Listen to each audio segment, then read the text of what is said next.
Before your company jumps headfirst into enterprise AI, there's one thing you should know. It's not just about deploying ChatGPT, it's about deploying it right. Across every industry, finance, healthcare, manufacturing, education, leaders are integrating AI into their daily workflows. But the difference between success and failure often comes down to one decision: how you integrate and govern it. The first wins come fast. AI drafting reports, summarizing meetings, and managing internal knowledge. It's productivity you can measure, and compliance you can control. OpenAI offers two key tiers, business and enterprise. Both protect your data, but only one scales securely across your entire organization. ChatGPT Enterprise gives you organization-wide control, advanced data privacy and audit logs, integration with Outlook, SharePoint, and Google Workspace, and enterprise-grade compliance. The right move: start small.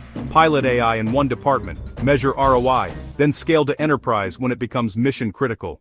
Most organizations see a 20-30x productivity ROI over 5 years, once AI is fully embedded into workflows. AI isn't just a tool, it's a transformation. If you're planning your company's ChatGPT rollout, start strategically. Make it secure, compliant, and scalable from day one.